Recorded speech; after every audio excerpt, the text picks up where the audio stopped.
4장. 예언자의 무리에 속한 한 사람의 아내가 엘리사에게 와서 말했습니다. 선생님의 종인 내 남편이 죽었습니다. 선생님도 아시듯이 내 남편은 여호와를 잘 섬기던 사람이었습니다. 그런데 내 남편이 죽자 빚쟁이가 찾아와 내 두 아들을 데려다가 종으로 삼으려 하고 있습니다. 엘리사가 대답했습니다. 내가 어떻게 하는 것이 도움이 되겠소? 당신 집에 무엇이 있는지 알려주시오. 여자가 말했습니다.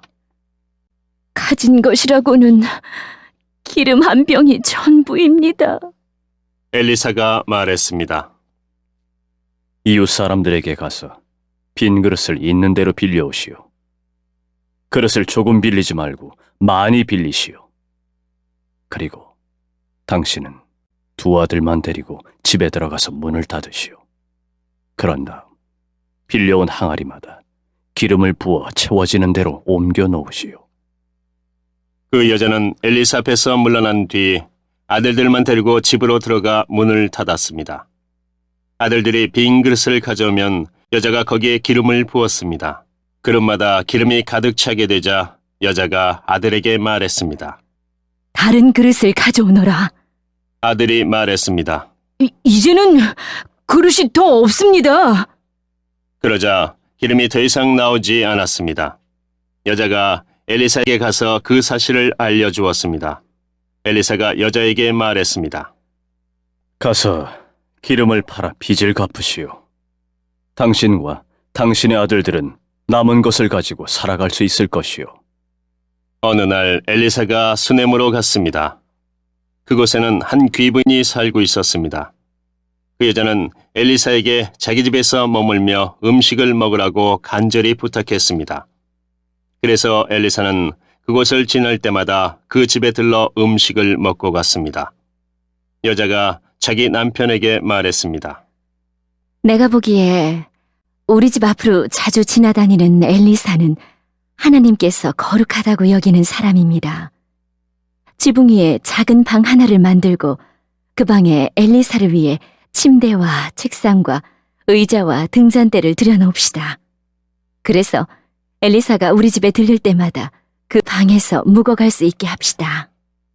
어느 날 엘리사가 그 여자의 집에 와서 그 방에 들어가 쉬었습니다. 엘리사가 자기 종 게하시에게 말했습니다. 수넴 여자를 불러오너라. 게하시가 수넴 여자를 불러왔습니다. 그녀가 엘리사 앞에 섰습니다. 엘리사가 게하시에게 말했습니다. 여자에게 이렇게 말하여라. 보시오. 당신이 우리를 위해 이렇게 세밀하게 준비했군요. 내가 당신을 위해 무엇을 해주면 좋겠소? 왕이나 군대 사령관에게 부탁할 것이 있으면 말해보시오. 여자가 대답했습니다. 아닙니다. 나는 내 백성과 함께 살고 있으니 별 어려움이 없습니다. 엘리사가 말했습니다. 그렇다면 저 여자를 위해 무엇을 해주면 좋을까? 게하시가 대답했습니다. 저 여자는 아들이 없고 남편은 늙었습니다. 엘리사가 말했습니다. 여자를 불러오너라. 게하시가 다시 여자를 부르자 여자가 문간에 와서 섰습니다. 엘리사가 말했습니다. 내년 이맘때쯤에 당신은 아들을 품에 안고 있을 것이오. 여자가 말했습니다. 아닙니다. 하나님의 사람이시여. 당신의 여종을 속이지 마십시오. 그 여자는 엘리사가 말한 대로 임신하여 그 다음 해에 아들을 낳았습니다. 아이가 자랐습니다. 어느 날 그 아이가 자기 아버지에게 갔습니다. 그의 아버지는 곡식을 거두는 사람들과 함께 있었습니다. 아이가 갑자기 자기 아버지 앞에서 외쳤습니다. 아이고, 머리야! 아이고, 내 머리야! 아버지가 종에게 말했습니다. 이 아이를 어머니에게 데려가거라. 종이 그 아이를 그의 어머니에게 데려갔습니다. 아이는 낮 12시까지 어머니 무릎 위에 누워있다가 죽고 말았습니다. 어머니가 아이를 안고 올라가 하나님의 사람이 쓰는 침대에 눕혀 놓았습니다. 그리고 문을 닫고 나왔습니다. 여자가 자기 남편을 불러 말했습니다. 종 한 명과 나귀 한 마리를 보내주세요. 빨리 하나님의 사람에게 다녀와야겠어요. 여자의 남편이 말했습니다. 왜 오늘 그에게 가려 하오? 오늘은 초하루도 아니고 안식일도 아니지 않소? 여자가 말했습니다. 걱정하지 말아요. 괜찮을 거예요. 여자가 나귀의 안장을 지우고 종에게 말했습니다. 나귀를 몰아라. 내가 말하기 전에는 늦추지 마라. 그리하여 여자는 갈멜산에 있는 엘리사에게 갔습니다. 엘리사는 멀리서 여자가 오는 모습을 보고 자기 종 게하시에게 말했습니다. 저기를 보아라. 수냄 여자가 오고 있구나. 달려가 여자를 맞이하여라. 그리고 안녕하십니까? 남편도 안녕하시고 아이도 잘 있습니까? 하고 물어보아라. 여자가 대답했습니다. 다들 잘 있습니다. 그러더니 여자가 산에 있는 엘리사에게 와서 그의 발을 붙잡았습니다. 게하시가 가까이 와서 여자를 떼어놓으려 하자 엘리사가 말했습니다. 그대로 두어라. 여자가 큰 슬픔에 빠져 있다. 여호와께서는 이 일을 나에게 숨기시고 아무 말씀도 해주지 않으셨다. 여자가 말했습니다. 선생님, 나는 아들을 달라고 말한 적이 없습니다. 오히려 거짓말을 하지 말라고 말씀드리지 않았습니까? 엘리사가 게하시에게 말했습니다. 길을 떠날 채비를 하여라. 내 지팡이를 손에 들고 서둘러 떠나라. 가다가 누구를 만나도 인사하지 마라. 누가 인사를 하더라도 대꾸하지 마라. 내 지팡이를 그 아이의 얼굴 위에 놓아라. 그러나 아이의 어머니가 말했습니다. 여호와의 살아계심과 당신의 살아계심을 두고 맹세하지만 나는 선생님 곁을 떠나지 않겠습니다. 그래서 엘리사도 자리에서 일어나 여자를 따라갔습니다. 게하시가 먼저 가서 지팡이를 아이의 얼굴 위에 올려놓았습니다. 그러나 아이는 소리도 내지 않고 움직이지도 않았습니다. 게하시가 돌아와서 엘리사를 맞이하며 말했습니다. 아이가 깨어나지 않습니다.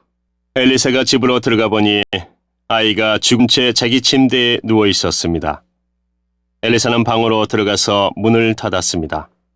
방 안에는 엘리사와 아이밖에 없었습니다. 엘리사가 여호와께 기도를 드렸습니다. 그리고 나서 침대로 가서 아이 위에 엎드렸습니다. 자기 입을 아이의 입에 맞추고 자기 눈을 아이의 눈에 맞추고 자기 손을 아이의 손 위에 올려놓았습니다. 그렇게 아이 위에 엎드려 있는 사이에 아이의 몸이 따뜻해지기 시작했습니다. 엘리사는 침대에서 내려와 방 안에서 왔다 갔다 한 다음 다시 침대에 올라가 아이 위에 엎드렸습니다. 그러자 아이가 재채기를 7번 하더니 눈을 떴습니다. 엘리사가 게하시를 불러 말했습니다. 수냄 여자를 불러오너라. 게하시가 수냄 여자를 불렀습니다. 여자가 오자 엘리사가 말했습니다. 아들을 데리고 가시오. 여자가 들어와서 엘리사의 발 앞에 엎드려 절한 다음 아이를 데리고 밖으로 나갔습니다. 엘리사가 길갈로 돌아왔을 때 그 땅에는 가뭄이 들었습니다. 예언자의 무리가 엘리사 앞에 앉아 있었습니다. 엘리사가 자기 종에게 말했습니다. 불 위에 큰 솥을 올려놓고 이 사람들을 위해 국을 끓여라. 그 가운데서 한 사람이 나무를 캐려고 들에 나갔다가 야생 덩굴을 발견했습니다. 그는 그 야생 덩굴에서 박을 따서 자기 옷에 가득 담아왔습니다. 그리고 그것을 국을 끓이고 있는 솥에 썰어 넣었습니다. 그들은 그것이 어떤 열매인지 몰랐습니다. 사람들이 국을 그릇에 담은 뒤 먹기 시작했습니다. 그러던 중에 그들이 소리를 질렀습니다. 하나님의 사람이여! 국에 독이 있습니다! 그들은 더 이상 국을 먹을 수 없었습니다. 엘리사가 사람들에게 밀가루를 가져오라고 말했습니다. 밀가루를 가져오자 엘리사가 그것을 국에다 넣고 말했습니다. 사람들에게 국을 떠주어 먹게 하시오. 그러자 국 안에 있는 독이 없어졌습니다. 어떤 사람이 바알 살리사에서 엘리사에게 왔습니다. 그는 햇곡식으로 만든 보리빵 20개와 햇곡식을 자루에 담아서 엘리사에게 가져왔습니다. 엘리사가 말했습니다. 그것을 사람들에게 주어서 먹게 하여라. 엘리사의 종이 말했습니다.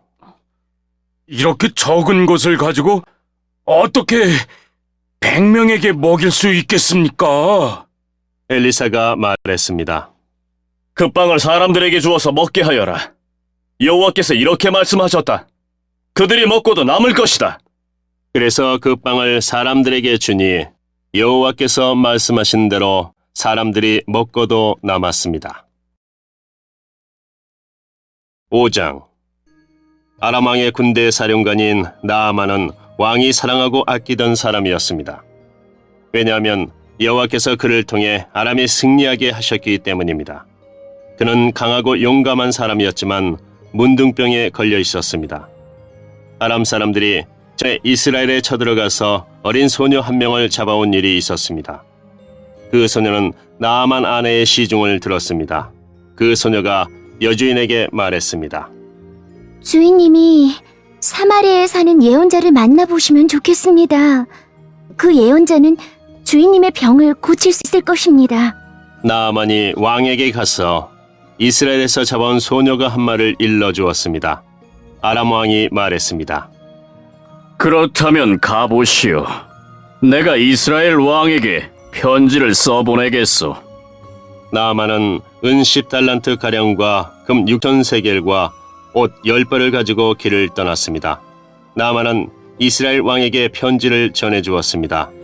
그 편지에는 내 종 나아만을 왕에게 보내니 그의 문둥병을 고쳐주시오. 라고 적혀 있었습니다. 그 편지를 읽은 이스라엘 왕은 기가 막혀 자기 옷을 찢었습니다. 왕이 말했습니다. 나는 하나님이 아니다. 내가 어떻게 사람을 죽이기도 하고 살리기도 하겠느냐? 어찌하여 이렇게 사람을 보내요? 나더러 문둥병을 고치라고 하느냐? 아람 왕이 사울 구실을 찾으려고 이런 일을 꾸민 것이 틀림없다. 하나님의 사람인 엘리사는 이스라엘 왕이 자기 옷을 찢었다는 소식을 들었습니다. 그래서 왕에게 심부름꾼을 보내어 말했습니다. 어찌하여 옷을 찢으셨습니까? 그 사람을 나에게 보내십시오. 이스라엘에 예언자가 있음을 그에게 알려주겠습니다. 그래서 나아만은 말과 전차를 몰아 엘리사의 집으로 가서 문 밖에 섰습니다. 엘리사가 나아만에게 심부름하는 사람을 보내어 말했습니다. 요단강으로 가서 7번 씻으시오. 그러면 당신의 피부가 고침을 받아 깨끗해질 것이오. 나아만이 화가 나서 그곳을 떠나며 말했습니다. 나는 적어도 엘리사가 밖으로 나와 내 앞에 서서 그의 주 하나님의 이름을 부르며 병든 자리에 손을 얹고 문둥병을 고칠 줄 알았다. 다마스커스에 있는 아마나 강이나 바르발 강이 이스라엘에 있는 어떤 강보다 좋지 않느냐? 몸을 씻어서 병이 낫는다면 그런 강에서 씻는 것이 낫겠다. 나아만은 크게 화를 내며 발길을 돌렸습니다. 그러자 나아만의 종들이 가까이 와서 말했습니다. 주인님, 만약 저 예언자가 그보다 더 큰 일을 하라고 했더라도 그대로 하지 않았겠습니까? 그런데 기껏해야 몸을 씻으라는 것뿐인데 그 정도도 하지 못하시겠습니까? 그리하여 나아만은 내려가서 엘리사가 말한 대로 요단강에 몸을 7번 담갔습니다. 그러자 나아만의 살결이 마치 어린아이의 살결처럼 깨끗해졌습니다. 그렇게 해서 나아만의 병이 나았습니다. 나아만과 그를 따르는 모든 무리가 엘리사에게 돌아왔습니다. 나아만이 엘리사 앞에 서서 말했습니다. 온 땅 가운데서 하나님이 계시는 곳은 오직 이스라엘밖에 없다는 것을 이제야 알았어. 부디 내 선물을 받아주시오. 엘리사가 말했습니다. 내가 섬기는 여호와의 살아계심을 두고 맹세하지만 나는 아무것도 받지 않겠소. 나아만이 선물을 받아달라고 간청했으나 엘리사는 거절했습니다. 그러자 나아만이 말했습니다. 그러시다면 나에게 나귀 2마리에 실을 수 있는 분량의 흙을 주시오. 이제부터 불에 태워드리는 제물인 번제물이나 그 밖의 제물을 바칠 때는 다른 신들에게 바치지 않고 오직 여호와께만 바치겠소. 그러나 여호와께서 한 가지만은 용서해 주시기 원합니다. 내 주인이 림몬 신전에 들어가서 예배할 때는 내 부축을 받아서 신전에 들어갑니다. 그때는 나도 머리를 숙여야 하는데 이것만은 여호와께서 용서해 주시기 원합니다. 엘리사가 말했습니다. 평안히 가시오. 나아만이 엘리사를 떠나 얼마쯤 가고 있었습니다. 하나님의 사람 엘리사의 종 게하시가 생각했습니다. 내 주인은 아람 사람 나아만이 가져온 것을 받지 않았다. 내가 하나님께서 살아계심으로 결심하노니 나아만을 뒤쫓아가서 뭔가 하나라도 꼭 받아오고 말 것이다. 그리하여 게하시는 나아만을 뒤쫓아갔습니다. 나아만은 누군가가 자기를 뒤쫓아오는 것을 보고 전차에서 내려 그를 맞이하며 말했습니다. 안녕하시오. 게하시가 말했습니다. 그렇습니다. 그런데 내 주인이 나를 보내며 말했습니다. 지금 막 예언자의 무리 가운데 2사람이 에브라임 산지에서 왔습니다. 그들에게 필요한 은 1달란트와 옷 2벌을 주면 좋겠습니다. 나아만이 말했습니다.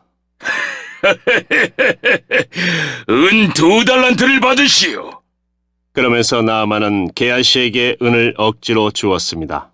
나아만은 은 2달란트를 자루 2개에 담아 옷 2벌과 함께 자기 종들에게 주며 게하시 앞에서 지고 가게 했습니다.